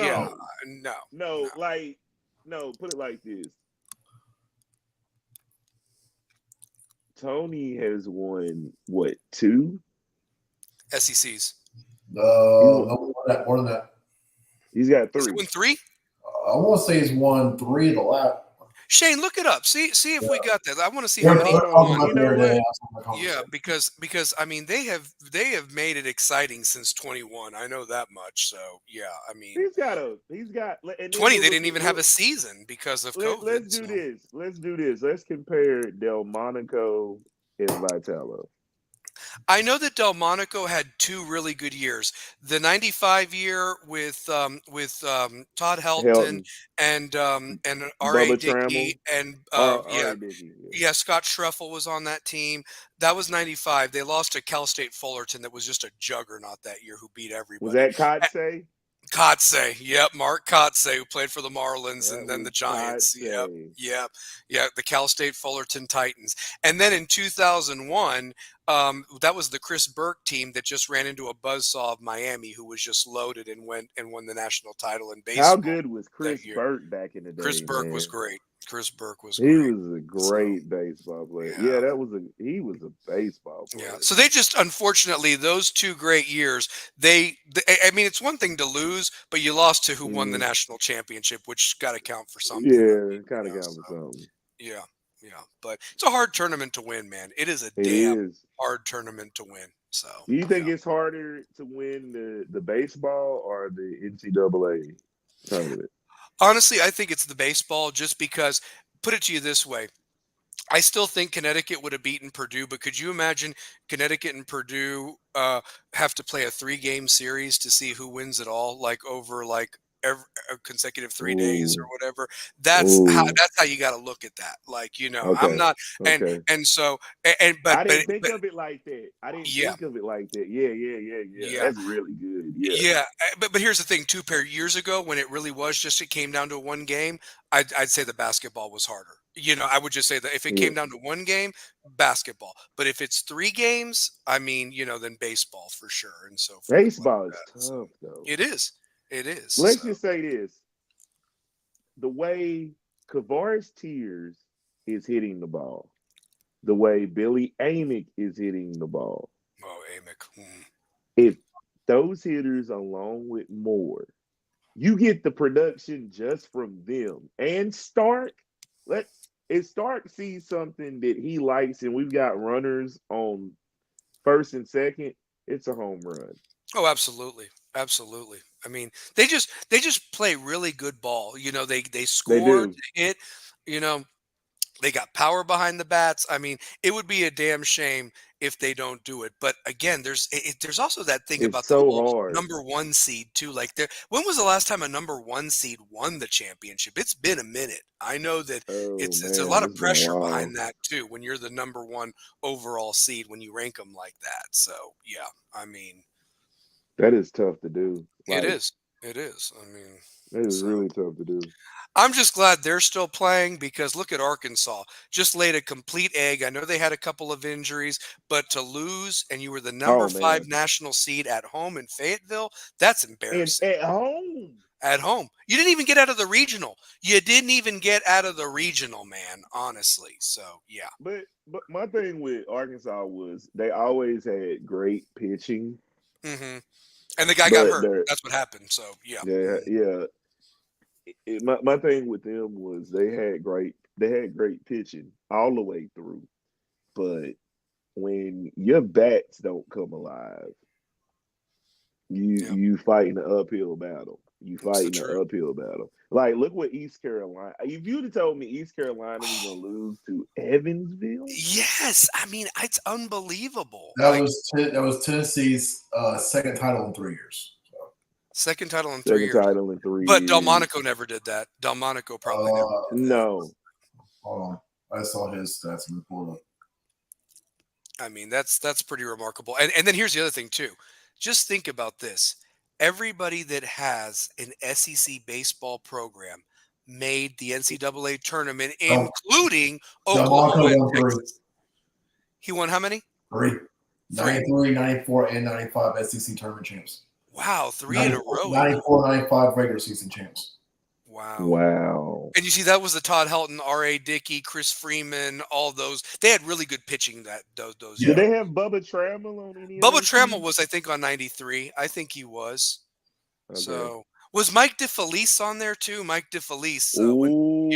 Mike DeFelice went to Bearden High School. So yeah. Yeah, Yeah. I remember Mike DeFelice. Yeah. Did he play for the Tampa Bay, the Rays? The Devil Rays. Yep, he did. Devil So Rays. yep. But he played started with at them when they were Bearden. the Devil Rays.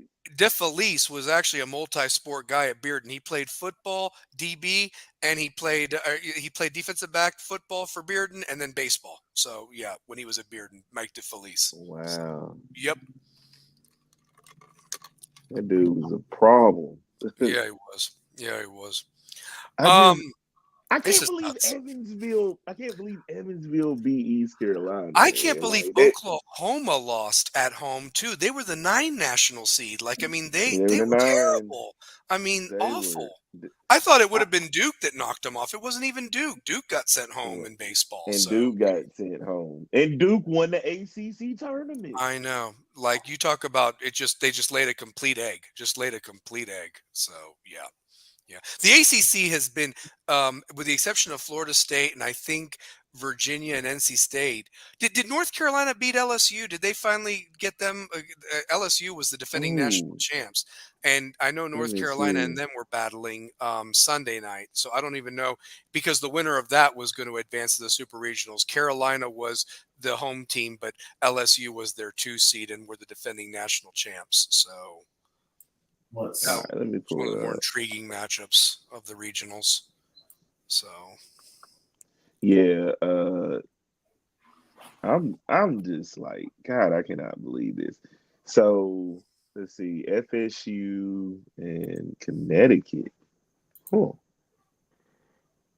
So it was Connecticut that knocked off Oklahoma then. So, interesting. They're not just a basketball school. Oklahoma. Yeah, dang, that's crazy, right? UConn is not just a basketball school. It Crazy. definitely is. It's a huge basket. It's a factory.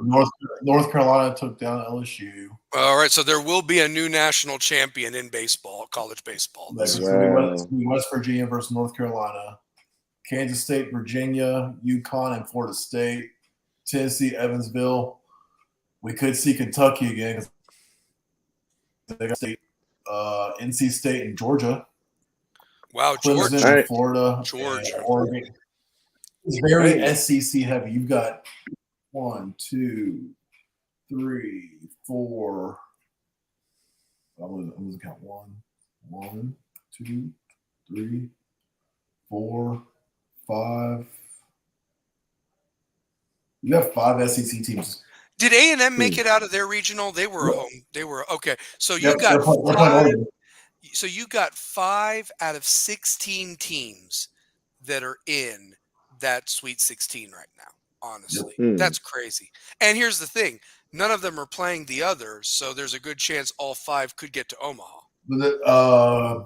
Yeah, because it'll be winner to Kentucky. If Kentucky beats Oregon State, if Georgia beats NC State, if Florida beats Clemson, and Texas A&M beats Oregon, that final 4, that final 8 right there.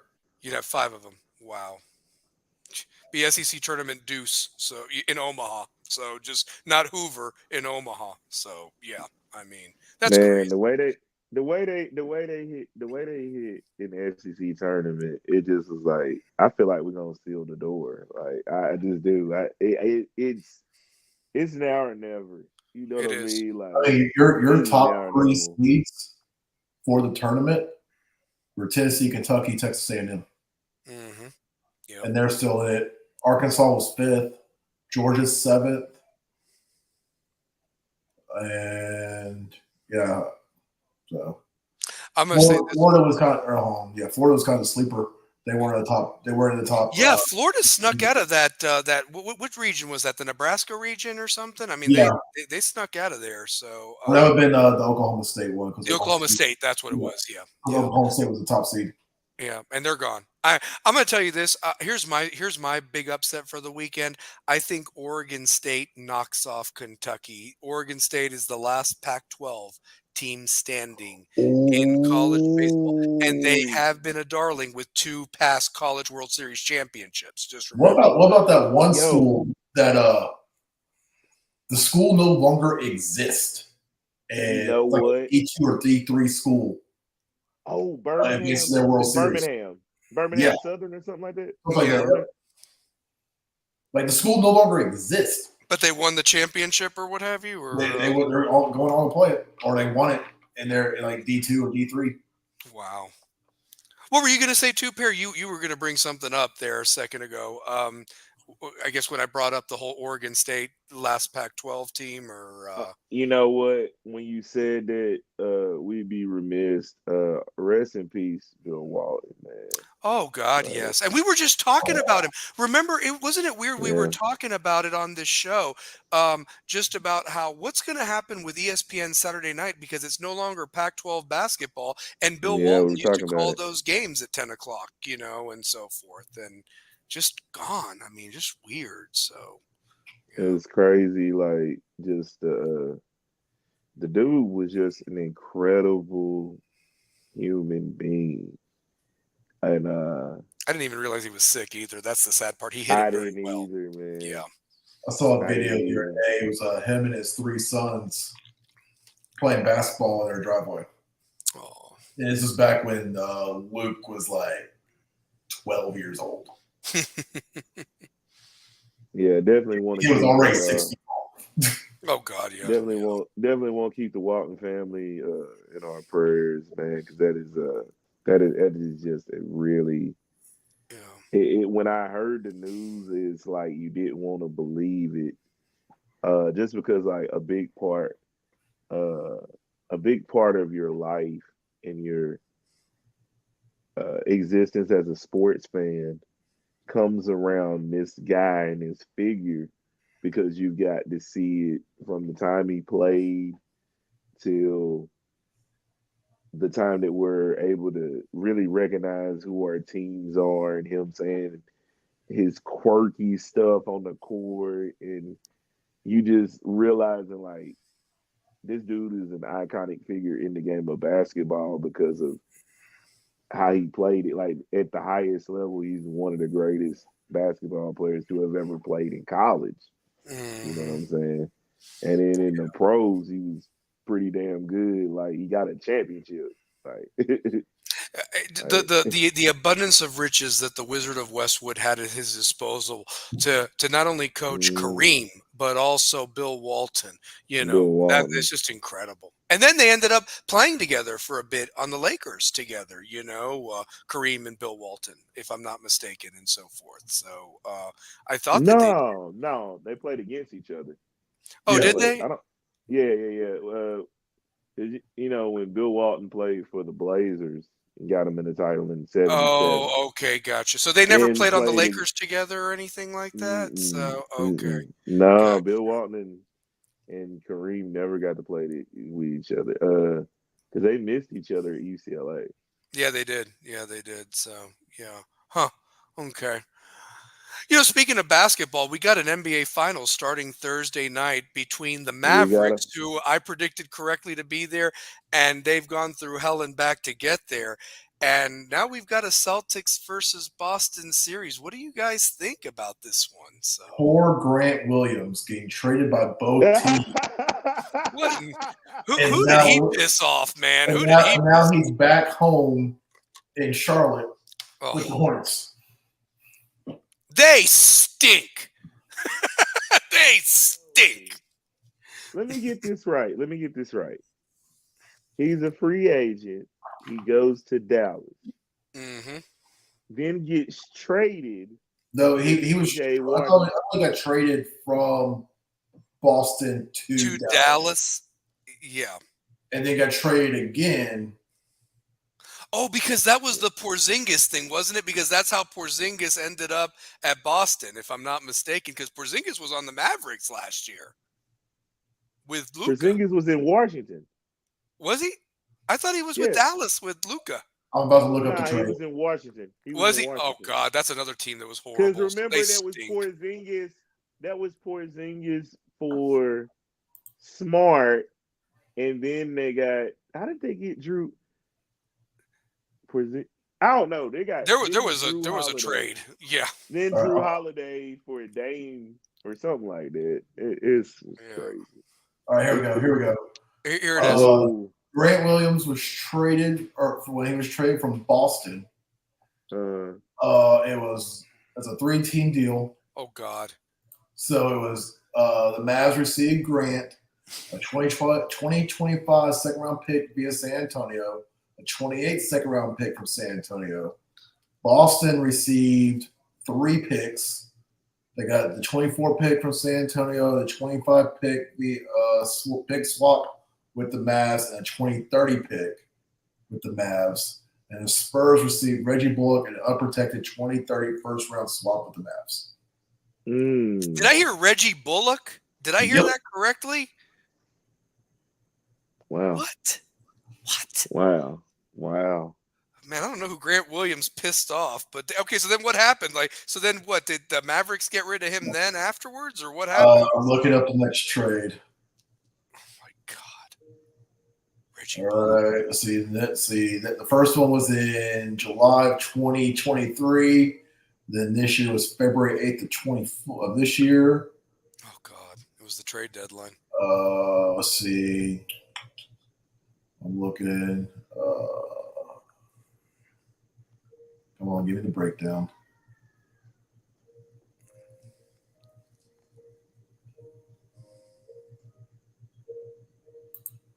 I can't find it.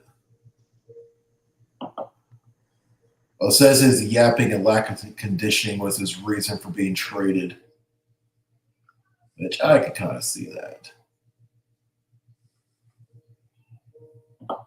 It was a swap for PJ Washington. Dallas Mavericks are trading Grant Williams, Seth Curry, and a protected 27 first round to Charlotte. Trying to find a full breakdown of it. It's not showing me everything. I can see the reason. Like, he's been very chippy with the mouth since he's been in the league, especially in those Boston days. Mm-hmm. Well, and the other thing too is that it seems to me that the Mavericks made out like banshees with the PJ Washington acquisition. Honestly, so Mm-hmm. yep, yep. How good is PJ Washington been playing? I'm telling you, man. He had. I know he wasn't what the Wildcats expected in his one and done year, but the talent was always there for him to make that leap by his senior year or fifth year, whatever this would be, if he was still in college. So yeah, I mean, Mm-hmm. he was a solid player. Um, Yeah, with a with a gun to my head, I just like the Mavericks. We talked about it a few weeks ago on the show, and I was just like basically saying that the duo of Kyrie and Luca, I think, are better than the duo of Brown and Tatum. When it comes down to it, I mean, I could be wrong. They could prove me wrong. Maybe Tatum has something to prove because of what happened in the finals a couple years ago, but realistically, I think Kyrie's got something to prove, and I know Luka's got something to prove, and Brown Yeah. is Brown and so forth. But I really think it's going to come up to those next players in the rotation, and I don't know if Porzingis will be back for the Celtics. I heard that he was going to try to give it a go, but he's kind of rusty. He hasn't played in a couple weeks, so that's going to take a minute. But realistically, PJ Washington and Derek Lively have been phenomenal for the Mavericks, especially down low, two pair. Honestly, I Yeah. mean, so Yeah. that's and I think that the Mavericks defense cannot be undersold. They have really brought it when they've needed to defensively and getting the rebounds and going down the court and making that three ball, baby. I mean, and that's what's shown to have beaten Boston. And maybe Boston can defend Kyrie and Luka a little bit better than the Timberwolves were able to, but realistically, when Kyrie and Luka are scoring 33 points each, that's just nuts. That is just nuts. So Yeah. I felt like with the way Kyrie played and the leadership that he showed, it just was over from the get go. Like it just like they played with such a higher maturity level than what Minnesota played with. They let two games slide and they thought that they could win every game, every series from the time that they beat the defending champs in 7. It don't work like that. If you don't win the games you're supposed to win, it's gonna come back to haunt you in a 7-game series. absolutely, And absolutely. like, well, that was a gentleman's sweep. No, I think it went 5. Yeah, yeah, gentleman sweep. Yeah, 5. Yeah, 5. yeah, it went 5. So kind of like the Celtics, they did a gentleman sweep too, didn't they? So each team won in 5 games, if I'm not mistaken. Well, the Celtics swept the Pacers. Oh, they did. That's right, they did. My bad. Okay, that's right, they did sweep Yeah, them. So okay, who did yeah. they? It was the The Cavs Celtics that have they only won the 5. It was the Cavs the that they did a Celtics have gentleman sweep. only the Celtics have only lost 2 playoff games. Yeah, the Heat, that one game where the Heat couldn't miss, and then the Cavs in yeah, yeah. Okay. Mm-hmm. Okay. Yeah, But well, and yeah, that's the other thing too. The Mavericks have been road warriors. Like, I mean, I know that the game one's going to be in Boston because Boston has the best record, as you guys have mentioned. But I don't know. I mean, Shane O'Mac, what do you think, brother? What do you think about the series? Like, who would you pick or whatever? I've got the Mavericks in 6, so I want to know what you guys think. So Mavericks in 6, I got. So you got Mavericks in 6. in 6. So yeah, Ooh, that's tough. yeah, I've got the Celtics in 7. it's a good pick. It's a good pick. I got the Celtics in 7. I got the Mavs in 6. Depending on who wins, pretty much, and so forth, like that. Yeah, Yeah, depending yeah. on who wins. Because I really don't.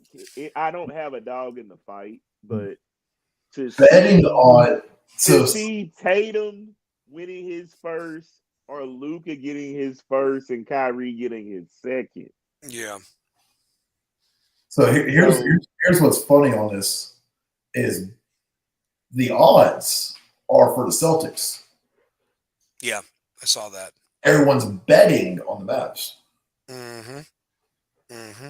I just think the Mavs had a tougher road, and I think it really does come down to whose role players are going to step up. Because if the duos are a wash, then it's going to come down to whose role players step up. But I think playoff Kyrie shows up. oh, he's a bad dude. He did not like his days in Boston. So yeah, and you don't want him pissed off, because when he's pissed off, he's pissed off. I mean, honestly, he plays tough. I think we're gonna really see why Drew Holiday is a valuable piece to a championship team if he can defend that, because that right there, Uncle Drew, that is a problem with the way he is playing right now. When you got one of the greatest players in the world quoting, saying he's so effing mad he's not playing with this guy. That's not his running mate anymore. When LeBron James comes out and says it, like, I mean, it just speaks volumes, man. Like, there was a reason he was trying to get him to LA. He was trying to get him to LA with him. He was. So, listen, Kyrie Irving is on a redemption tour, and I just think that they like him. Yeah. I mean, he's likable. I wasn't sure how the fit was going to be for him in Dallas, but it's paying off. You never hear teammates say anything bad about Kyrie. They say he's a wonderful teammate. But the media was attacking this dude over everything till it got to the point of, you know what? I'm gonna fight for my man Kyrie. The more that got said about him, and you know, we done came to his defense many a time. But I think what was going on before with Kyrie, we didn't even have our show yet. No, we didn't. We didn't. Yeah. We talked about it, and I was like, hey, man, like, I don't think, you know what I'm saying, Kyrie did anything wrong with a lot of stuff. Like, I'm kind of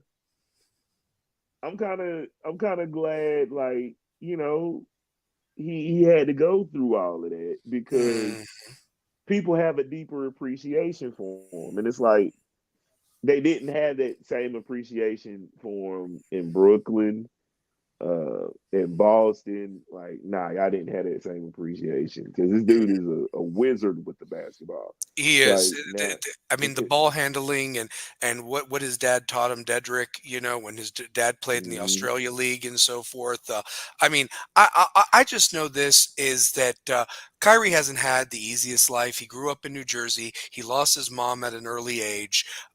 You know, he's always had a lot of things he had to overcome. And he even said in the interview, he was very professional afterwards when they did finally win against Minnesota and close that series out. He said, listen, I don't have any ill feelings there. There was just some bad things going on at that time. I lost some people during that time, and it's now and so forth like that. And you can't fault a dude for that.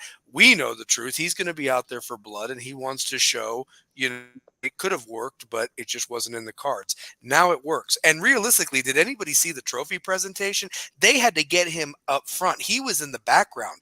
He wanted his teammates to take front and center. He wasn't the one up front. He wanted Luka and those young guys to have their moment, honestly. And they had to get him up front to get Ernie to interview him and so forth afterwards. So, yeah, during the trophy presentation. So, but that was pretty cool, man. Yeah, I mean, he likes his teammates and they like him. So, and Jason Kidd, shout out the kid. Oh God, great coaching job.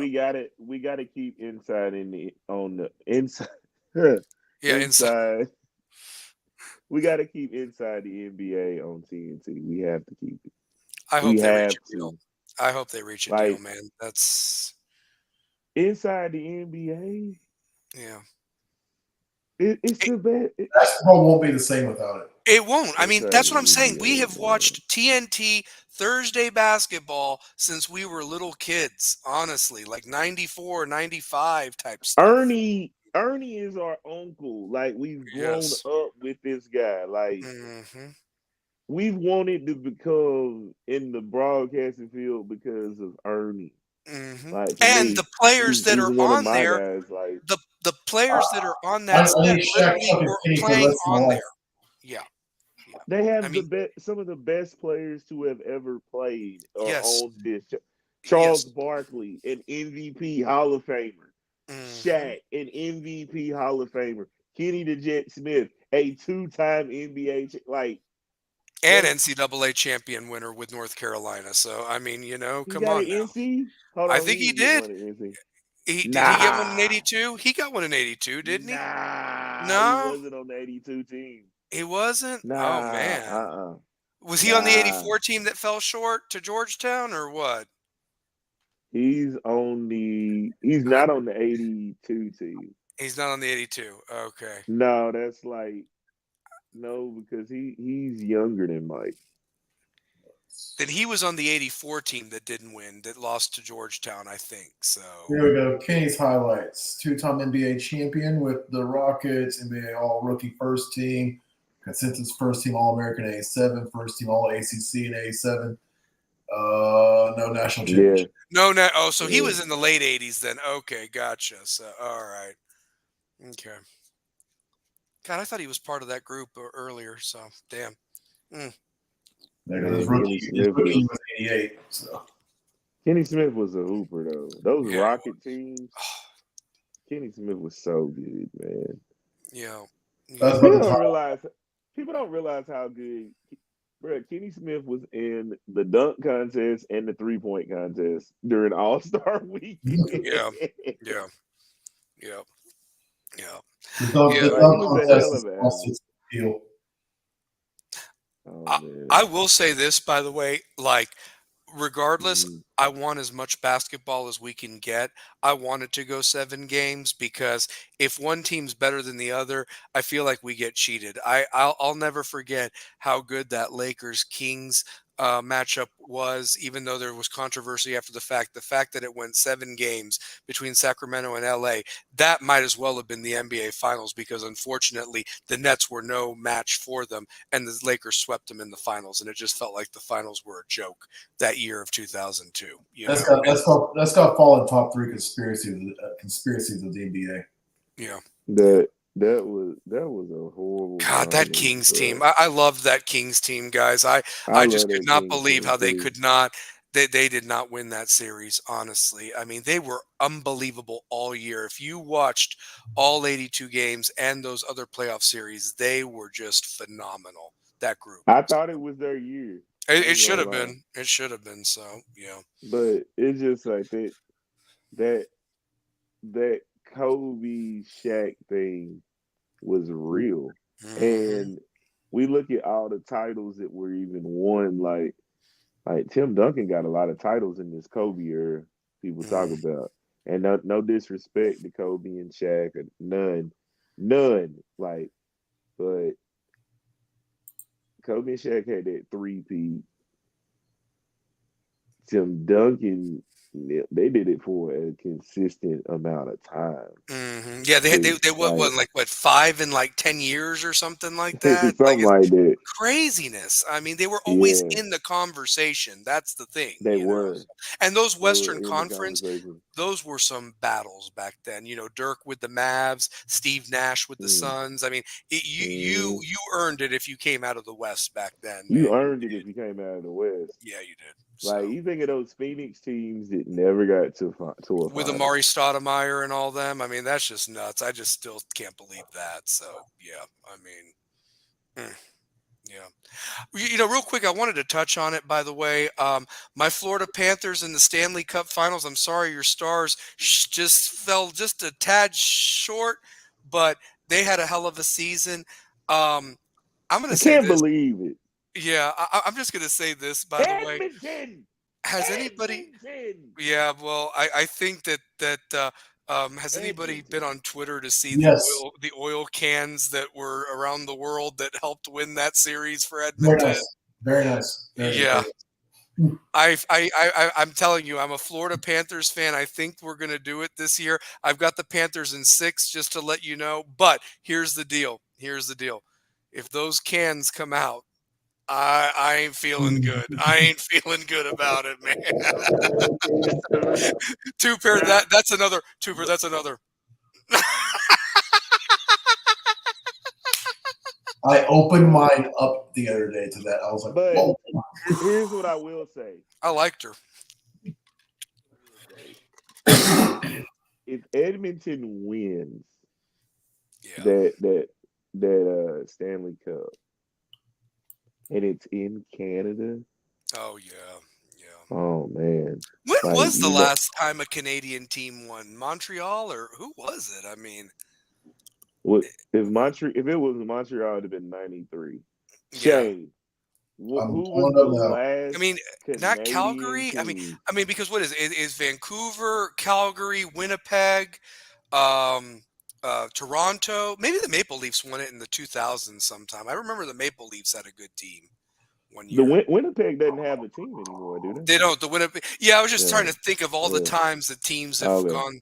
The Canada, because Winnipeg's now Phoenix. They moved to Phoenix. So, all right, y'all ready? Winnipeg 1993.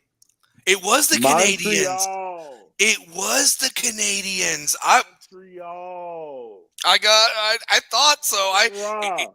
I mean that you're right. You're right, Two-pair. Patrick Waugh. I thought it was Patrick Waugh in that group. Yeah. Because you know what? I can't remember anybody else on that team. No. All I just remember didn't they beat, if I'm not mistaken, Montreal beat, was it the Rangers they beat that year, or was it the Kings? The Kings. Wayne Gretzky's Kings. They beat Wayne Gretzky's Kings. Okay. Barry Melrose is the coach. Barry Melrose. ESPN, NHL on ESPN with that long hair and that mustache. I mean, Barry Melrose. So, yeah.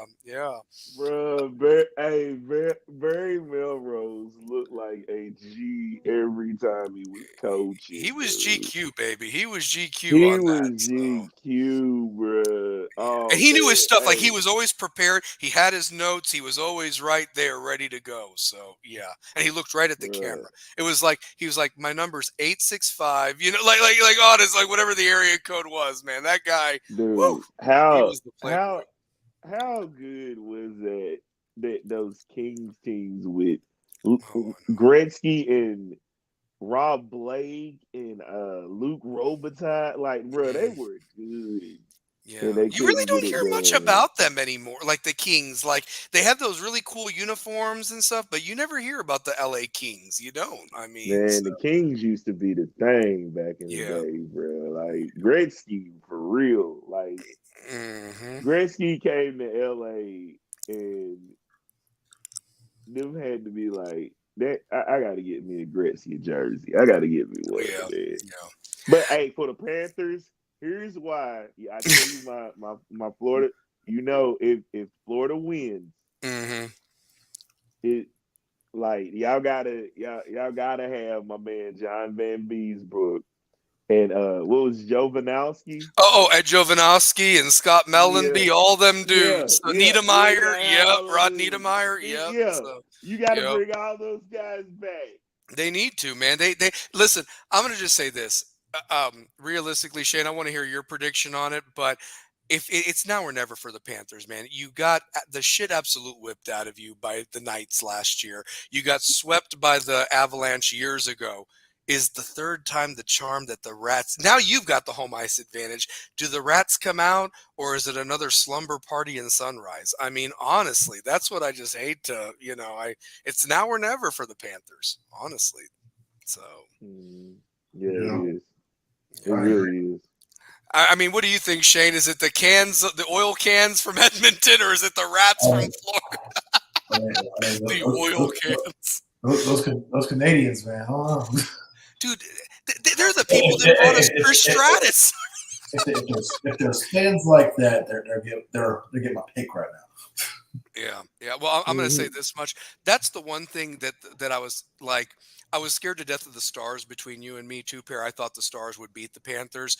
But for whatever Mhm. reason, Florida does really good against Canadian teams. I mean, I don't know if, but realistically, this ain't Toronto or the other teams that they've normally faced in the East. This is a really good Edmonton team. So, and they deserve to be there. But I hope the Panthers get it done. I've got the Panthers in 6, so I'm going to stick to that. And I've got the Mavs in 6. But I would not be disappointed. I just want as much sports as possible over these next couple weeks. So I think, that's I think I'm going to go Panthers. I think they got the better chance. yeah, Who I'm going with. yeah. I want to see the Panthers. I want to see the Panthers win in 7, so they win in Florida. I want to I see like them win that. in Florida. I like that. Well, can I just But throw this out there too? There's got mm, to be some hot Floridian chick that can counter that with her can. I mean, I don't know, some Dominican babe or something like that. I don't know. So shoot. It's going to be a battle up in the stand. Have your yeah, camera. now you can. I've been watching Twitter through all the finals. Oh God, yes. God, yes. And you know what? She was proud of it, and there should be more people like that. I salute her, whatever her name is. Honestly, As I've been scrolling through here, she's been offered a contract for certain content. oh, I bet. Hey, just put her near the Florida Panthers bench. They'll lose every game or whatever like that. So, I mean, honestly. Oh, man. Mm. Yeah. What about that pancake breakfast on Saturday, guys? I'm looking forward to that and seeing the team and the players and everything like that. We're getting close to the end of the show, and I just hope that we get a good turnout on Saturday or Saturday morning. Man, I hope we do too, man. I really do. I think it'll be a good turnout. I think it will.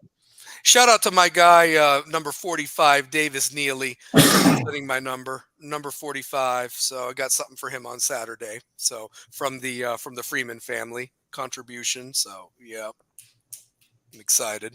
So yeah, It's like a tradition each year. Who gets the 45? and he's actually now had it 2 years in a row. To be honest with you, that was my cousin's number wow. at Farragut and at Tennessee. It's a good number. That was my dad's number, and then that was my number. And Britton Leach wore it.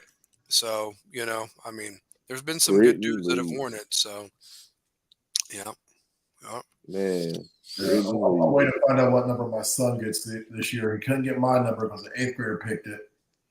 Couldn't get his mom's number because an 8th grader picked it. So he went with 24, 6, and 8. Okay. So curious what that jersey number is going to be when we get them in a couple of weeks. You have to keep us updated on that. So Yeah. Shane, what is the so we got the cake picked out. What are your plans for Friday, brother? Honestly. Friday, taking the day off. We're going to go do a little side work, go make some money, doing some network programming on some smart switches and panel. Go make a little extra money up at a cabin, and then really just enjoy the rest of the day with my kids. That's awesome. That's the best present, man. If they don't forget, when my son heard y'all tell me happy birthday came down, so it's like, today's your birthday, Dad? I was like, no, you got 3 more days. my kids, I love them to death. I will sacrifice my last breath for them, but these kids forget when my birthday is. Let me tell you something. I don't know about you guys, but if I forgot mama or dad's birthday, I'd get the whipping of whippings. Like we even when I didn't have any money, I'd go to the dollar store and get them some little thing when I was a little kid, and I'd even make them a card out of like paper and write in it. You know what I mean? Like I had to do something for my mom and dad every year, man. Every year. I haven't actually celebrated my birthday since 2021. Wow. Is it just because of work conflict or what? Like, yeah, everything else that's been going on. Girl I was dating at the time, like she treated me to a full body massage, came home to fully cooked dinner, kids made cake, bought me presents, all that stuff. And after we broke up and everything, I haven't celebrated a birthday. Like my kids my oldest one had some stuff going on, so she was gone, but she would call me when birthday rolled around, just kind of tell me happy birthday. But we haven't celebrated it since I turned 37. Wow. And that was like right after COVID then. That was 21. Yeah. So, wow. Yep. Yeah, I remember coming home from work that day because I had to work that day. And Well, yeah, my birthday was on Saturday that year, and I already knew that I had massage coming. Like, hey, what's your plans? You got to be here at this time. Everything's covered. Came home nice and relaxed. Picked out every single thing that was wrong with my back, and like, she knew exactly where all my everything was tight in my back. Like I was perfectly picked out. Like I was like, holy crap! Like you really know where I'm stressed at. Daughters made like handmade gifts. So did my son. Like it was probably one of the best birthdays I've had. That's awesome, man. At that time, the 37 years of life I had. Yeah. Then like this year, my daughter's already called me up like, hey, like she couldn't remember the cake for some reason. She's like, I want to make sure I'm right on this. I'm like, you've been making it every year for I don't know how many years now. But my middle one, she's like, Dad, we should get. She's like, what are you doing Friday? Like, I'm taking the day off. I got some stuff to do. She's like, we should go to Dolly. I was like, yeah, Friday would be a good day for that. You know, it's a really important day in our lives. And she's like, why? I was like, already? I was like, what day is that? She's like, the 7th. I was like, did that day stick out to you for any reason? Like, oh, it's your birthday. I'm like, it's like, don't let me forget your birthday. You remind me months ahead.